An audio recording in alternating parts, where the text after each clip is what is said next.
The moment I heard Jack's voice, filled with contempt, my heart sank. I was standing at the bottom of the stairs in our two-story house, a place that once felt like a haven of love. Now it was a stage for my humiliation. "Yeah, Mom, Amy is really getting on my nerves." Jack's voice drifted down the stairs, tinged with annoyance. "She thinks she's the boss just because she's the main breadwinner now. It's laughable." I clutched the banister, my knuckles whitening. This wasn't the first time I felt dismissed by Jack, but hearing him belittle me to his mother, Maria, was a new low. "I know, right? She's so full of herself lately." Maria's voice crackled through the phone speaker. "You should show her she's not irreplaceable. Maybe meet someone younger, more fun." A cold laugh escaped Jack. "That might just teach her a lesson. Amy's so smitten with me she wouldn't dare leave, no matter what." Their words cut through me like shards of glass. 6 years of marriage reduced to this mockery. I was Amy, a 31-year-old marketing executive, shouldering most of our expenses since Jack quit his job. And here he was, plotting betrayal with the same nonchalance as discussing the weather. I stepped back, retreating into the shadows, my mind racing. The loving, attentive man I married had turned into a callous stranger. But I refused to be his doormat. A fiery resolve ignited within me. I wouldn't just walk away defeated. I would make Jack regret every scornful word he had uttered. For years, I had ignored the subtle jabs, the gradual distancing, and the financial leeching. But no more. As I stood there, a plan began to take shape in my mind, a plan to reclaim my life and my dignity. I waited until Jack ended the call and came downstairs, his face changing into a mask of faint affection as he saw me. "Hey, honey," he said, planting a hollow kiss on my cheek. "How was your day?" His casual demeanor was a slap in the face. "It was fine, Jack," I replied, my voice steady despite the storm raging inside. "I just need to rest. It's been a long day." He shrugged, oblivious to the seismic shift happening right in front of him. "Sure. I'll be watching the game. Don't wait up," Jack said as he lounged on the sofa with the remote in hand. I retreated to our bedroom, but I wasn't there to cry or lament. I was planning my escape, my revenge. Jack had underestimated me for the last time. I picked up my phone and began to make a list of everything I needed to do to untangle my life from his. I would start tomorrow, no more being the oblivious, accommodating wife. It was time for Amy to take center stage in her own story. The days that followed were a masterclass in deception. I kept up appearances, playing the role of the dutiful wife while plotting my departure. Jack, wrapped up in his arrogance, noticed nothing. One evening, as we sat across from each other at dinner, the silence was suffocating. He was scrolling through his phone, chuckling occasionally. I pushed my food around my plate, my mind elsewhere. "Jack, remember when we used to talk during dinner?" I asked, a hint of nostalgia in my voice. He glanced up, eyes narrow. "What's there to talk about? It's not like you're interested in my day." His dismissive tone stung, but I didn't let it show. "I'm interested, Jack. I always have been." He scoffed. "Right, just like you're interested in my career choices." I clenched my fists under the table. "I supported your decision to quit your job, Jack. I just didn't expect to become the only one working." Jack laughed, a cold, harsh sound. "Oh, come on, Amy. You love being the martyr, don't you? The hard-working wife supporting her lazy husband." The accusation was ridiculous, yet it revealed his twisted perception of our marriage. "I never saw it that way, Jack, but I can't deny feeling alone in this relationship." His expression hardened. "Maybe you should find someone who can give you what you need. I'm clearly not enough." The words were a slap in the face, but they fueled my resolve. I was done being the victim in this twisted game. As the days passed, I began moving my personal belongings out of the house, little by little. I opened a separate bank account, redirecting my salary there. Every step was calculated and discreet. One night, as I lay in bed next to Jack, his snoring a constant reminder of our fractured union. I whispered to myself, not for much longer. I rose early the next day, my heart heavy but determined. As I was leaving for work, Jack called out from the kitchen, his tone unusually soft. "Amy, wait. Are we okay?" I paused at the door, my back to him. "We're fine, Jack. Just the usual stress." The lie tasted bitter on my tongue, but it was necessary. I couldn't let him know what I was planning, not when I was so close to breaking free. That day at work, I made the final arrangements.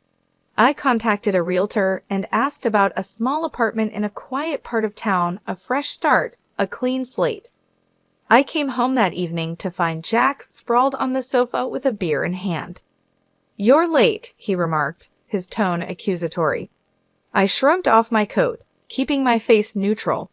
"Work was hectic, you know how it is." He snorted. "Yeah, right, busy being the big shot at the office." I ignored the jab and headed to the kitchen to prepare dinner.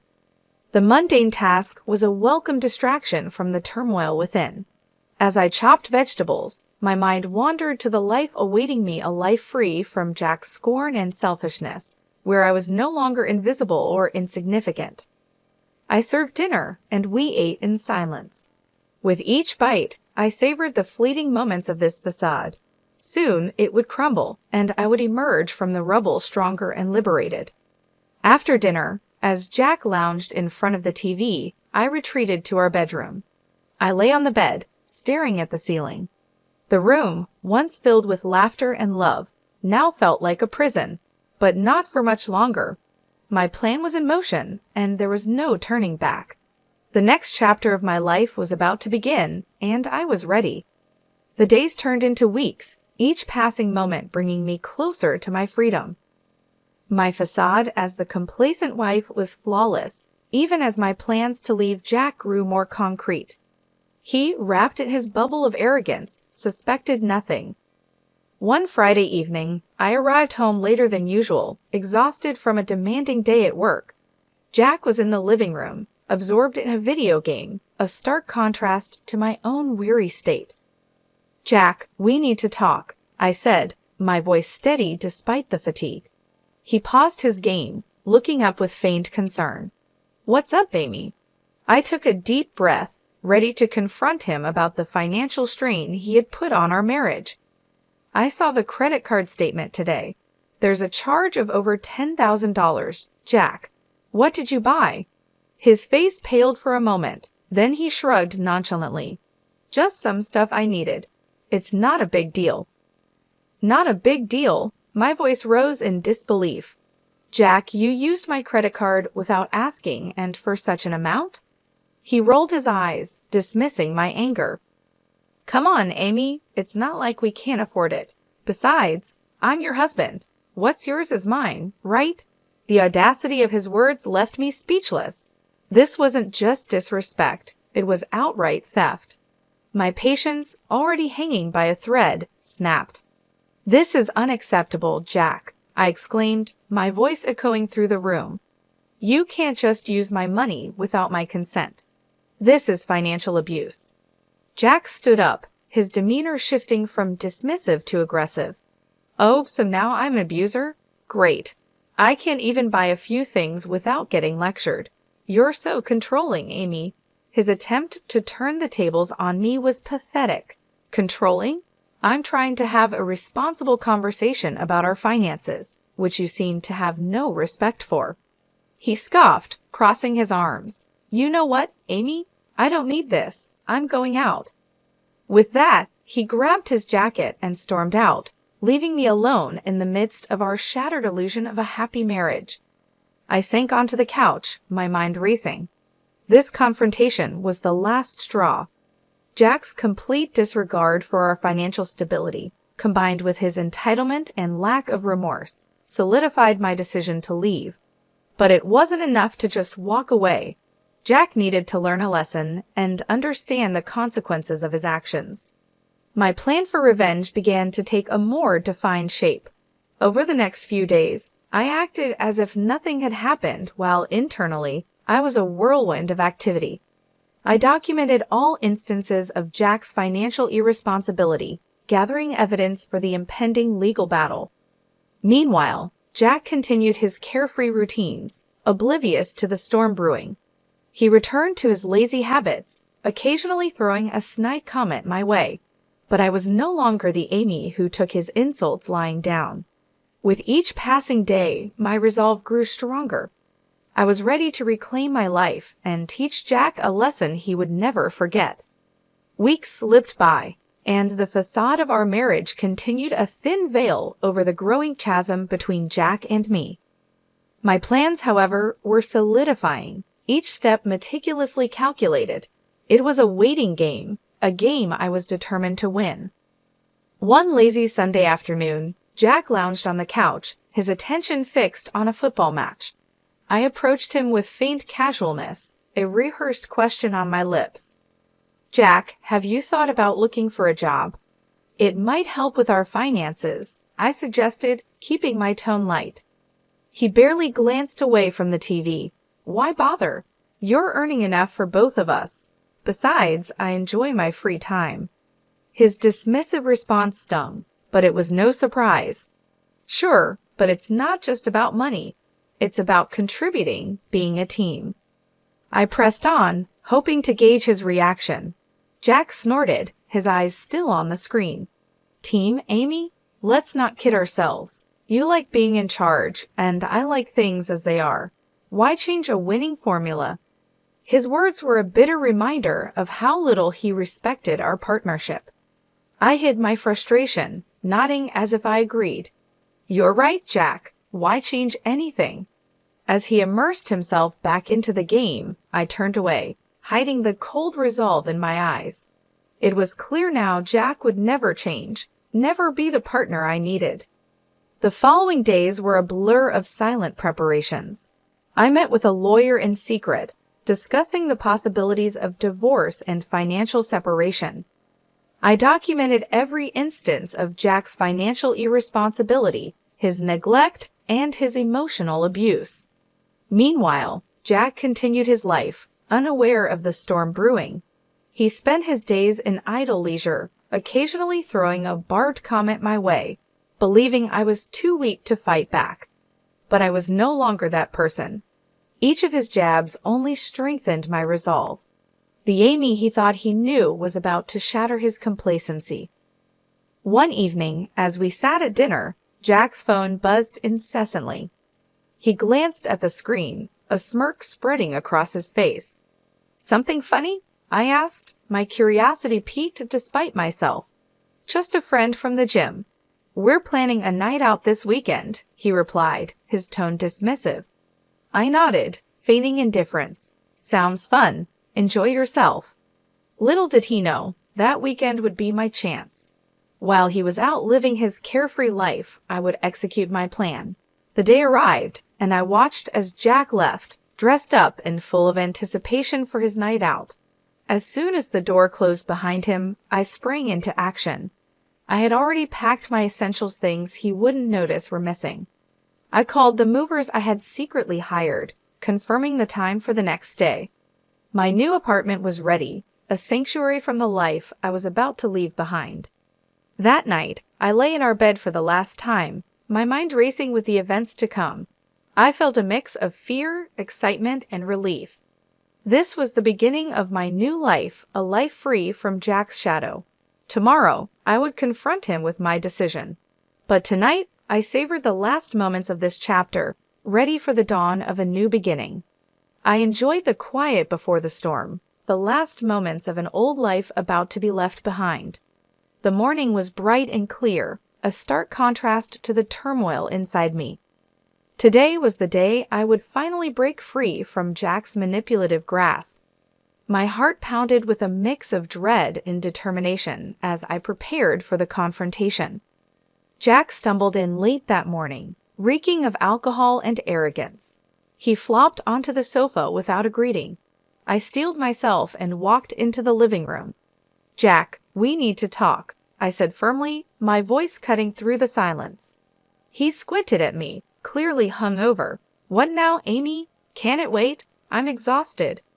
No, it can't wait, I replied, my resolve hardening. It's about our marriage, or what's left of it. He scoffed, rubbing his temples. What about our marriage? You're not happy with me lounging around the house. It's more than that, Jack, I said, my voice steadied despite the storm inside. It's about respect, partnership, and trust, all of which have been absent for too long. Jack sat up, a sneer forming on his face. Oh, here we go. The great Amy, always so perfect and judgmental. What's your point? I took a deep breath, bracing myself for the truth I was about to unleash. My point, Jack, is that I'm done. I'm leaving you. His expression shifted from disdain to disbelief. Leaving me? You're joking, right? I shook my head, a sense of liberation washing over me. No joke, Jack. I can't live like this anymore. I refuse to be treated as an afterthought, a bank account for your whims. Jack's face reddened, a mix of anger and wounded pride. You can't leave me, Amy. You think you can do better? You think you'll find someone who will put up with your controlling ways. His words were a desperate attempt to regain control, but they fell flat. It's not about finding someone else, Jack. It's about finding myself, something I lost the day I started letting you walk all over me. He stood up, towering over me, his voice laced with venom. Fine, leave. See if I care. You'll come crawling back, you'll see. I met his gaze, my own eyes unwavering. I won't be crawling back, Jack. This is goodbye. I turned and walked away, leaving Jack standing in stunned silence. My heart raced with a mix of fear, relief, and exhilaration. I was finally taking control of my life. The movers arrived, and I supervised the removal of my belongings, each item a piece of my new life. I was building a new life. Jack watched from the doorway, his face a mask of shock and resentment. As the last box was loaded into the van, I turned to face him one last time. Goodbye, Jack. I wish you all the best. His eyes burned with a mix of anger and disbelief, but he said nothing. I climbed into the van, not looking back as we drove away from the house, the life, and the man I was leaving behind. The sense of freedom was overwhelming. I was starting a new journey, one where I was the author of my own story. Jack was now a chapter of my past, a lesson learned. As the van pulled up to my new apartment, a small, modest space filled with potential, I stepped out into my new world. A world where I was no longer Amy, the neglected wife, but Amy, the woman who reclaimed her life.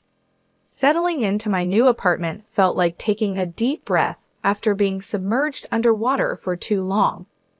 The freedom was exhilarating, yet the looming confrontation with Jack cast a shadow over my newfound independence. Several days passed in a blur of adjustment and anticipation. Then the inevitable happened. Jack's number flashed on my phone. I steeled myself and answered. Amy, where the hell are you? You think you can just leave like that? Jack's voice was a mix of rage and disbelief. I replied calmly, I'd already told you, Jack. I'm done. Our marriage is over. You can't just decide that on your own. You're my wife. He spat out the words, his anger palpable. I was your wife, Jack, and yes, I can decide. I won't be a part of a marriage where I'm disrespected and used, I countered, my voice firm. There was a pause, and I could almost hear the gears turning in his head. You'll come back. You need me. I couldn't help but laugh, a sound of genuine amusement. Need you, Jack? I've been the one carrying us for years. I don't need you. It's the other way around. His voice cracked with a mixture of fury and desperation. You can't do this to me, Amy. What about our finances, the house? You can't just leave me with nothing. That's not my concern anymore, Jack. You should have thought about that before treating me the way you did, I said, the satisfaction of finally speaking my mind liberating. There was silence on the other end, and then he hung up. I stared at the phone, a sense of finality washing over me. I had closed the chapter on Jack, but I knew this wasn't the end. There would be legal battles ahead, but I was ready for them. I was fighting for myself now. The following weeks were a whirlwind of legal consultations and paperwork, but each step brought me closer to my new life. I filed for divorce, citing Jack's financial irresponsibility and emotional neglect. He responded with a flood of angry calls and messages, each one more desperate and vindictive than the last. "You'll regret this, Amy. You can't just throw me out like garbage," he yelled during one heated call. I remained calm. "I'm not throwing you out, Jack. I'm setting myself free. And as for regret, I only regret not doing this sooner." As the legal proceedings progressed, Jack's true colors showed brighter than ever. He tried to manipulate the situation, paint himself as the victim, but the evidence against him was overwhelming. The date of the final hearing arrived, and I stood in the courtroom, a mix of nerves and determination. Jack was there, his face a mask of defiance and resentment. The judge reviewed our case, the documentation of Jack's financial abuse, and my testimony about our marriage's breakdown. The verdict was swift and in my favor. I was granted a divorce and a fair settlement. Jack's face contorted with rage as the judge announced the decision. "This isn't fair. She can't just take everything from me." But his protests fell on deaf ears. The decision was final. I walked out of that courtroom feeling lighter than I had in years. I had won not just the case, but my freedom. As I started my car and drove away from the courthouse, I didn't look back. Jack was a part of my past now, a reminder of what I had overcome. Ahead of me lay a road of possibilities, a future where I was in control. I smiled to myself, a sense of peace settling over me.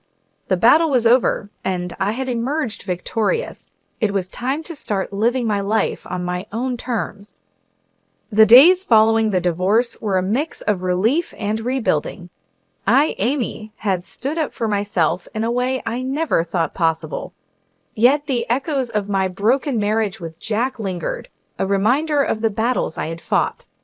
I was settling into my new life, embracing the peace that came with it, when my phone rang one evening.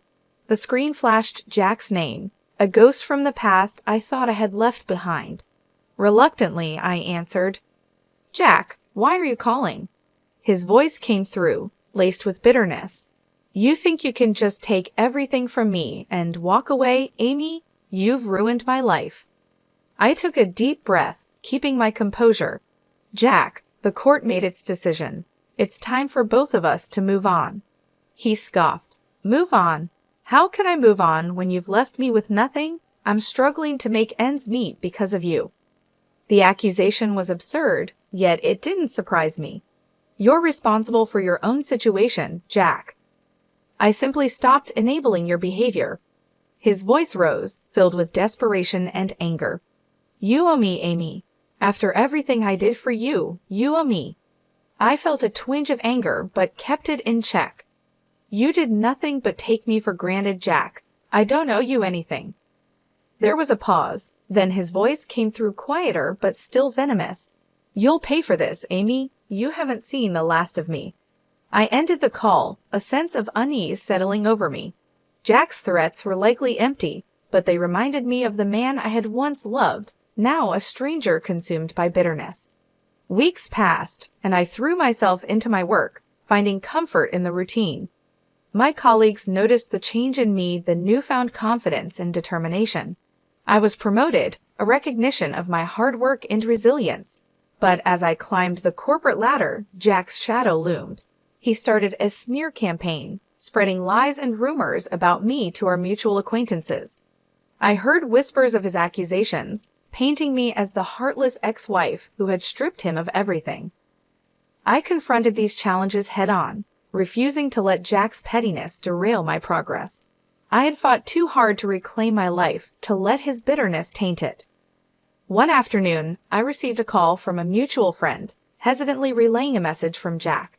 He was struggling financially, facing eviction, and in a moment of desperation, he reached out to me. I listened, a mix of pity and resolve in my heart. "Tell Jack I wish him well, but his choices are his own. I can't help him." As I hung up, I realized how far I had come. The old Amy might have rushed to Jack's aid, but I was no longer that person. I had learned the hard way that you can't help someone who refuses to help themselves. I continued to build my life, finding joy in the little things. I reconnected with old friends, explored new hobbies, and started dating again. Life was moving forward, and I was at the helm. Jack's attempts to drag me down continued, but they no longer held power over me.